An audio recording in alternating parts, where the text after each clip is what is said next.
यह सांस्कृतिक कार्यक्रम अपनी परंपरा, अपनी संस्कृति पर गर्व करने का कार्यक्रम। आप सभी को मेरा नमस्कार। मैं नचिकेता वत्स, शोधार्थी, हिंदी विभाग, दक्षिण बिहार केंद्रीय विश्वविद्यालय, आप सभी का इस सभागार में हार्दिक अभिनंदन व स्वागत कर रहा हूं।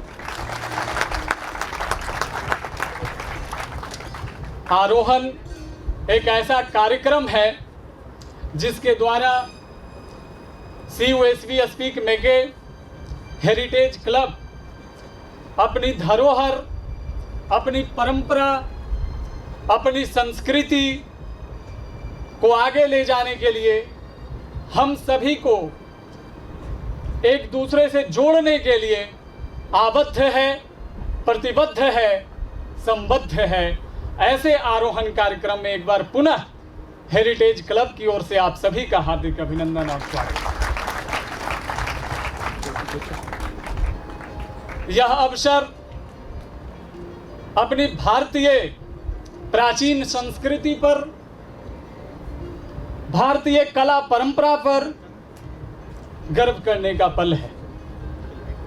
राष्ट्र कवि मैथिली शरण गुप्त ने लिखा था अपनी प्रसिद्ध पुस्तक भारत भारती में कि यह पुण्य भूमि प्रसिद्ध है, इसके निवासी आर्य हैं, विद्या कला कौशल्य सबके जो प्रथम आचार्य हैं, संतान उनके आज यद्यपि अधोगति में हैं पड़े, पर चिन्ह उनकी उच्चता के आज भी कुछ हैं खड़े।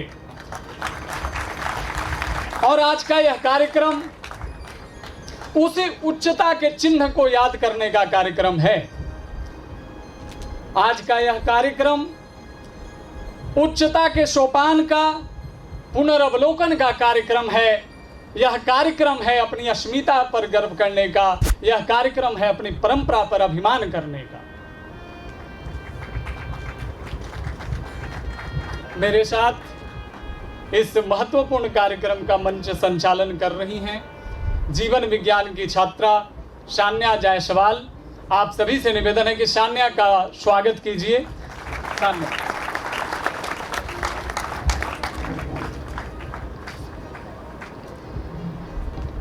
धन्यवाद नचिकेता। मैं अपने मंच संचालन की शुरुआत कुछ पंक्तियों से करना चाहूँगी। मंजिल उन्हीं को मिलती है जिनके सपनों में जान होती है। मंजिल उन्हीं को मिलती है जिनके सपनों में जान होती है। पंखों से कुछ नहीं होता, हौसलों से उड़ान होती है। इन पंक्तियों के साथ मैं शान्या जायसवाल जीवन विज्ञान विभाग से हमारे समक्ष मौजूद कुलपति महोदय, मुख्य अतिथि एवं समस्त अतिथिगण, शिक्षकगण और मौजूद सारे विद्यार्थीगण का दक्षिण बिहार केंद्रीय विश्वविद्यालय के इस हर्षोल्लास से परिपूर्ण हमारे देश की धरोहर सांस्कृतिक नृत्य एवं संगीत आयोजित इस कलित, रमणीक एवं मनोहर प्रांगण में आप सभी का हार्दिक अभिनंदन, वंदन एवं नमन करती हूँ। इस सभागार में हम सभी के मध्य उपस्थित हैं हम सबके मार्गदर्शक, अभिभावक, माननीय कुलपति महोदय प्रोफेसर कामेश्वर नाथ सिंह सर, जिनके कुशल और प्रेरक नेतृत्व में यह कार्यक्रम आयोजित हो रहा है। दिनकर जी के इन शब्दों के साथ आइए हम सब जोरदार तालियों से अपने अभिभावक का अभिनंदन करें, स्वागत करें। अंगहार उनका जिनका हाथ समय रुक जाता है, आदेश इधर को देते हैं, इतिहास उधर झुक जाता है। हम अपने इस विश्वविद्यालय परिसर में आज के इस कार्यक्रम के मुख्य आकर्षण हैं आदरणीय पंडित श्री राजन सिजुआर जी। गया घराने की 500 वर्ष पुरानी संस्कृति को अपने भीतर समेटे, 500 वर्ष पुरानी अपनी परंपरा को समेटे, शास्त्रीय संगीत परंपरा के एक महत्वपूर्ण स्तंभ ठुमरी गायन के देश भर में प्रसिद्ध गायक राजन सिजुआर जी का आज विश्वविद्यालय में आना हम सभी के लिए सौभाग्य की बात है। आइए हम सभी जोरदार तालियों से पंडित राजन सिजवार जी का भी अभिनंदन करें। गया क्षेत्र को वैश्विक मानचित्र पर ठुमरी गायन के माध्यम से राजन जी ने एक विशेष पहचान दिलाई है। राजन जी ने भारत भर के विभिन्न हिस्सों में जाकर के अनेकों मंचों पर ठुमरी की प्रस्तुति दिया है, अनेकों सम्मान से सम्मानित हुए हैं। आज दक्षिण बिहार केंद्रीय विश्वविद्यालय के इस सभागार में हम विश्वविद्यालय परिवार की ओर से राजन जी का हार्दिक अभिनंदन कर रहे हैं। राजन जी के बारे में भारत के गौरव पद्म विभूषण पंडित राजन साजन मिश्र जी की जोड़ी ने कहा था कि गया जी की आड़ी तिरछी पतली और घुमावदार गलियों में तबला हारमोनियम से जो स्वर लहरी निकलती है, इसे विशेष बनाने में, इसे समृद्ध करने में राजन सिजवार जी का अतुलनीय योगदान है। ऐसे दिवंगत महापुरुष का कथन राजन जी महाराज पर अक्षरशः लागू होता है और कला संस्कृति के साधक हों तो पंडित राजन सिजवार जी जैसे, यह हम सभी के लिए विशेष रूप से गर्व का पल है, क्योंकि भारत में, पूरे भारत में, इतनी विविधता वाले देश में ठुमरी गायन के महज 3 घराने हैं। लखनऊ घराना, बनारस घराना और गया घराना। यह हम सब के लिए गर्व की बात है कि गया घराने को, पूरे देश भर में गया घराने का प्रतिनिधित्व करने वाले राजन सिजवार जी आज हम सभी के बीच में उपस्थित हैं। किसी जमाने में रामू जी महाराज ने गाया था, गया घराने के ही थे। आज से सैकड़ों वर्ष पूर्व रामू जी उर्फ राम जी मिश्र ने गाया था, तुमको आने में, तुमको बुलाने में कई सावन बरस गए साजना, ढूंढते ढूंढते इन निगाहों में कई सावन बरस गए साजना। रामू जी के बाद देश भर के संगीत साधकों ने इस ठुमरी को गाया, इस ठुमरी पर अपनी बात को कहा। हम सब गौरवान्वित मन से श्रद्धेय राजन जी का अभिनंदन इस विश्वविद्यालय के सांस्कृतिक सभागार में करतल ध्वनियों से करते हैं।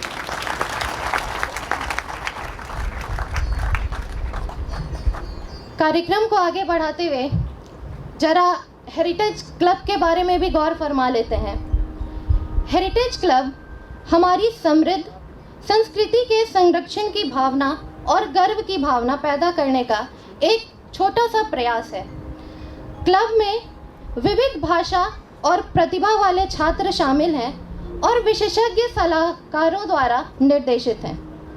यहाँ पे उपस्थित सभी विद्यार्थियों से निवेदन है कि यदि आप CUSB हेरिटेज क्लब के द्वारा भविष्य में आयोजित किए जाने वाले कार्यक्रम या विभिन्न कार्यशालाओं से जुड़ना चाहते हैं तो हमारे फेसबुक पेज CUSB HC से जुड़ें, और यदि CUSB HC के सदस्य बनना चाहते हैं तो सभागार के अंदर और बाहर बहुत सारे QR कोड लगे हुए हैं, अपने मोबाइल फ़ोन से स्कैन कर निःशुल्क पंजीकरण करा सकते हैं।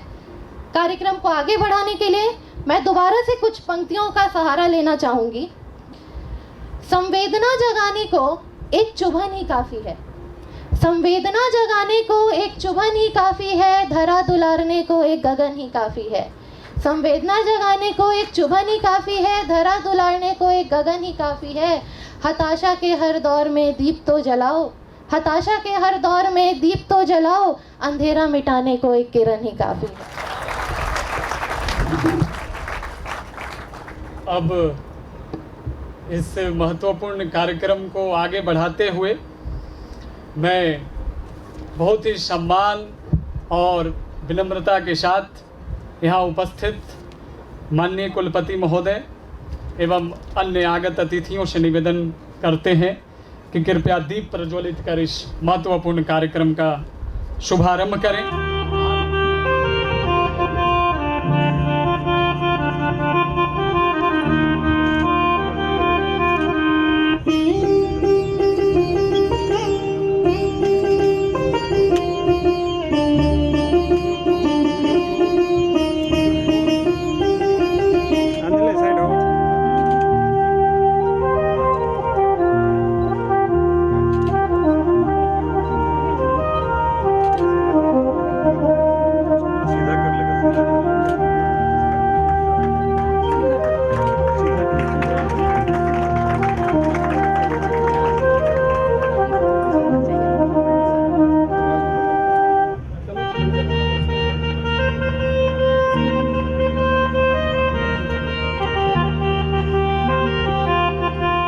इस विश्वविद्यालय के अभिभावक, हम सभी के मार्गदर्शक माननीय कुलपति महोदय से विनम्र निवेदन करते हैं कि पंडित राजन सिजवार जी का इस विश्वविद्यालय में अंग वस्त्र से अभिनंदन कर उनका स्वागत करें, उनका अभिनंदन करें।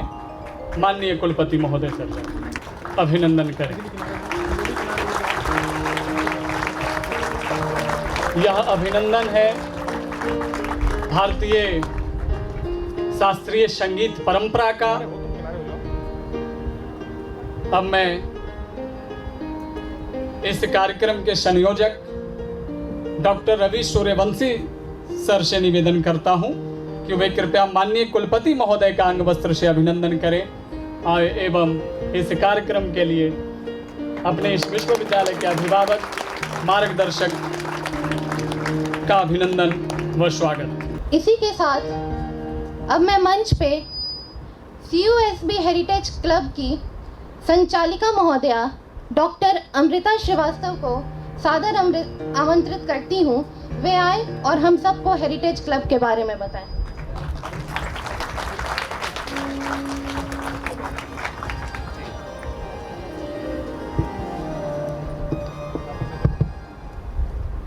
माननीय कुलपति महोदय, आदरणीय अतिथि पंडित राजेंद्र सिजवार जी, कुलसचिव महोदय, सभी ऑफिसर्स, हमारे सहभागी और प्रिय छात्रों, स्पीक मेके यानी society for promotion of Indian classical music and culture among youth, ये एक स्वैच्छिक राष्ट्रीय स्तरीय संस्था है जिसकी स्थापना सन 1977 में IIT के प्रोफेसर किरण सेठ द्वारा की गई थी, जिनको अपने कला और संस्कृति के योगदान के लिए 2009 में पद्मश्री से सम्मानित किया गया था। इसी उद्देश्य को निहित कर 2019 में CUSB हेरिटेज क्लब की स्थापना हुई, जिसका उद्देश्य स्थानीय विरासत को बचा के रखने एवं छात्र छात्राओं में एक लगाव उत्पन्न करने का आशय निहित था। इसमें प्राध्यापकों के अलावा सक्रिय छात्र छात्राओं की बहुत भव्य पार्टिसिपेशन रही है, जिसके अंतर्गत हमने कई सारी कार्यशालाओं का आयोजन किया, जिसकी कुछ झलकियां आप देख रहे हैं। उद्देश्य था लुप्त होती हुई विरासत कलाओं को संजो के रखना। इसी क्रम में हमने अभिनय थिएटर ग्रुप मुंबई के डायरेक्टर श्री संदीप पांडे जी की सहायता से भूमिका नामक कार्यशाला आयोजित की। आज के इस युग में जहाँ सिनेमाई चकाचौंध पूरे ज़ोर शोर पे है, वहाँ भी अभी बहुत सारे गांव, छोटे कस्बे ऐसे हैं जहाँ की सिनेमा जगत पूरी तरह से छाया हुआ नहीं है। तो उस टेक रीटेक की परंपरा के अलावा अपनी बातों को सही स्तर पे कह जाना, लोकल प्रॉब्लम्स को एड्रेस कराना, इस कला से उन्होंने बखूबी हमारे छात्रों को रूबरू कराया। इसी क्रम में दूसरी कार्यशाला थी मौलिक, जिसमें हमने वॉश पेंटिंग की ट्रेनिंग दी। वॉश पेंटिंग एक ऐसी विलुप्त होती हुई कला है जिसके विश्व में सिर्फ 2 कलाकार हैं, जिनमें से एक लखनऊ में है जिन्होंने हमारी सहायता की। आपको जानकर आश्चर्य होगा, ये एक ऐसा पेंटिंग फॉर्म है जिसमें एक रंग के 7 से 8 शेड्स डाले जाते हैं और एक के बाद एक शेड लगाने के बाद उसको पूरा पानी से धुल दिया जाता है। फिर 2 बार 3 बार, ये क्रम 7 से 8 बार होता है। और ये कार्यशाला हमने 2020 जनवरी में आयोजित की थी और पेंटिंग्स बाहर लगी हुई हैं। आते समय आप लोग ध्यान नहीं दे पाए होंगे, जाते समय ज़रूर गौर फरमाइएगा। वो कलर आज भी ज्यों के त्यों हैं और वो शेड्स आपको दिखाई देंगे। तो भारत के ये इकलौते आर्टिस्ट थे जिन्होंने हमारी मदद की। आप देख सकते हैं किस तरह पानी से पूरा विधिवत इसको धो दिया जाता है और उसके बाद दोबारा रंग लगाए जाते हैं। इसी के साथ आखिरी कार्यशाला जो हम लोग करा पाए थे वो थी फेमस स्क्रिप्ट राइटर शैवाल जी की, जो कि गया बेस्ड हैं और बड़ी बड़ी पिक्चरों की उन्होंने स्क्रिप्ट लिखी हुई है। उन्होंने यहाँ 3 दिन की कार्यशाला की और बच्चों को लिखने की पद्धति से रूबरू कराया। आपको जानकर खुशी आश्चर्य सब होगा कि अकेले बिहार में ही 17 से 18 तरीके की बोलियां प्रचलित हैं और ये बहुत आवश्यक है कि हम जो लोकल भाषाएं हैं, जो लोकल डायलेक्ट्स हैं, उनमें अपने साहित्य को डेवलप करें, क्योंकि बाहर के साहित्यकार कभी भी लोकल भावनाओं तक पहुंच पाने में समर्थ नहीं होते हैं। कुछ ऐसा ही प्रयास मैं भी बोलियों का आपको करके बताना चाहूँगी, त्रुटि के लिए क्षमा करिएगा। उसके बाद कोविड आने की वजह से एक पूरा घटनाक्रम हमारा रुक सा गया था, और एक जो पद्धति होती है सीनियर्स की अपने जूनियर्स को ट्रेनिंग दे के जाने की, वो बिल्कुल रुक गई। तो ये हमारा एक प्रयास है हेरिटेज क्लब को पुनर्जीवित करने का। नए छात्र छात्रा जो इस ऑफलाइन मोड में अभी आ पाए हैं, उनको जोड़ने का, उन तक पहुंचने का, और हमारा सौभाग्य है कि इस प्रयास में हम पहला कार्यक्रम पंडित सिजवाल जी का करवा पा रहे हैं। साथ ही हमारे माननीय कुलपति जी की दूरदर्शिता और सुयोजना को कार्यान्वित करने के प्रयास में हेरिटेज क्लब द्वितीय विश्व युद्ध में प्रयुक्त की गई एयर स्ट्रिप को पर्यटन की दृष्टि से विकसित करने का लक्ष्य रखता है, और हम चाहते हैं ऐसी कि आप सबका साथ हमें मिले और हम 6 से 7 महीने में आपको एक सही पिक्चर दिखा पाएँ। जिन भाषाओं का हमने अभी जिक्र किया, यहाँ पे सभी फैकल्टी में ऐसे लोग हैं जो इन भाषाओं से परिचित हैं। मेरा सबसे अनुरोध है कि क्लास के बाद जब भी छात्र आपके पास आते हैं, आप थोड़ा उनको अपने लोकल डायलेक्ट के बारे में बताएं। ये सिर्फ हेरिटेज क्लब के 3 या 4 प्राध्यापक इस उद्देश्य को पूरा नहीं कर सकते हैं, हमें सभी का साथ इसमें चाहिए। रवा सब लोगन इबा आकर हमार मान बढ़ौनी, यही खातिर सबका हृदय से आभार बा। स्मारक, नृत्य कला, भाषा के विरासत के संभालों में आहा सबके साथ मिलाओ के आशाई, यही विरासत के जुगा के रखबा के क्रम में हेरिटेज क्लब के छोट छिन प्रयास है। इसी के साथ हम विदा होवे के आज्ञा चाहे थी। अपने सब कार्यक्रम और ठुमरी के आनंद उठाएं। जय हिंद, जय भारत।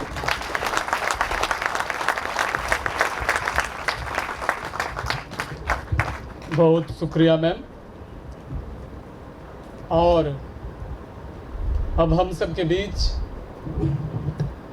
हम सबके मार्गदर्शक, अभिभावक, माननीय कुलपति महोदय उपस्थित हैं।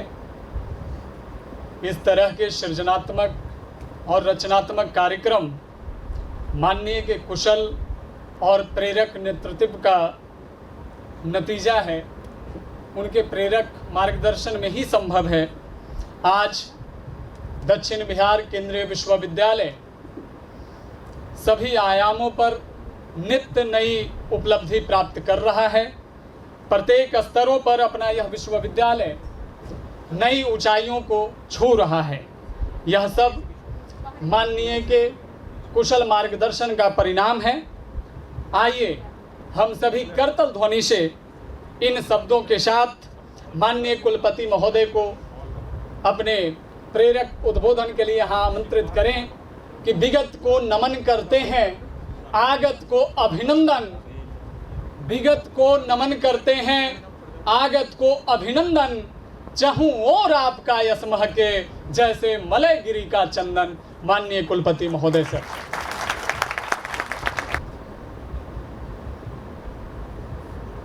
साउथ बिहार केंद्रीय विश्वविद्यालय के तत्वाधान में हेरिटेज क्लब द्वारा आयोजित इस कार्यक्रम में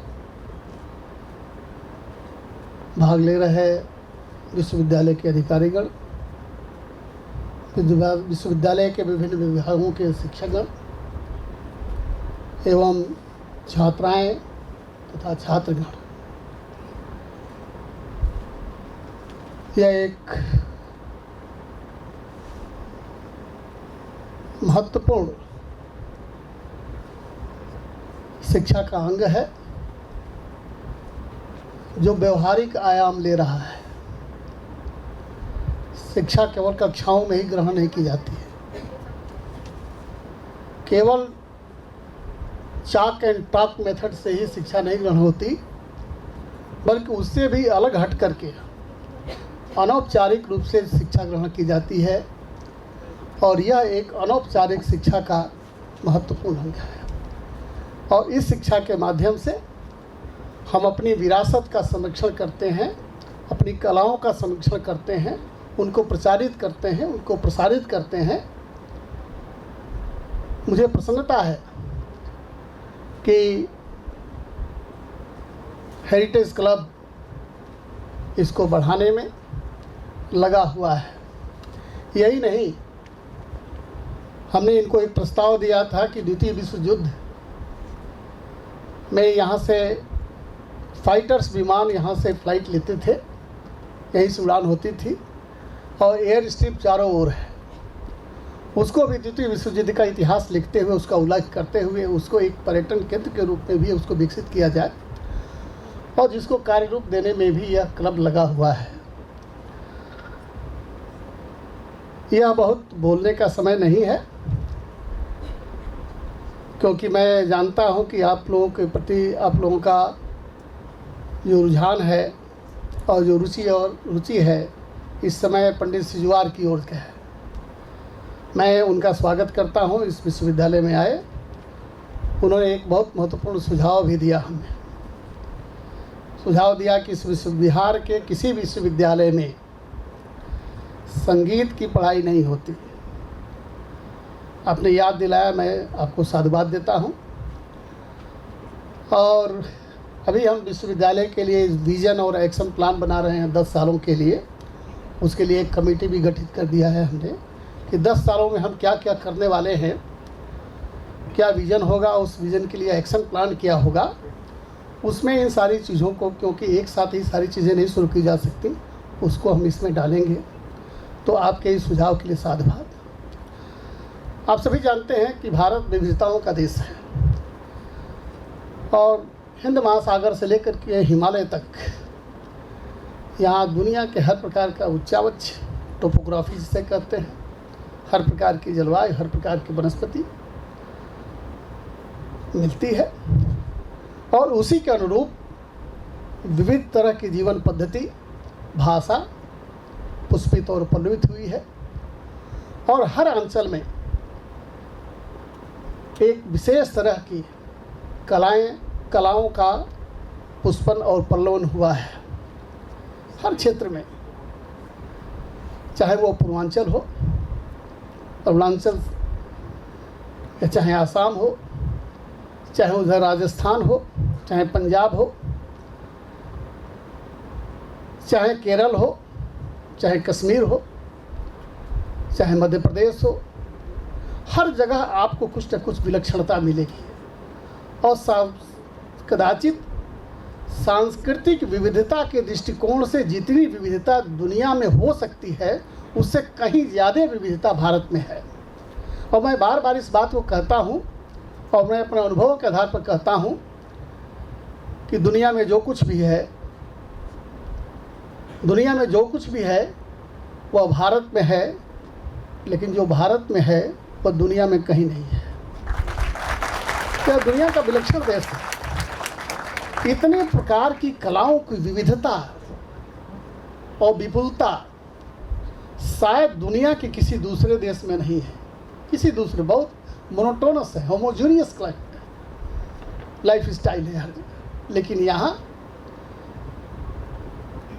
हर प्रकार की बोली, हर प्रकार की भाषा और जितनी कलाओं की विविधता है, मुझे बड़ी प्रसन्नता है।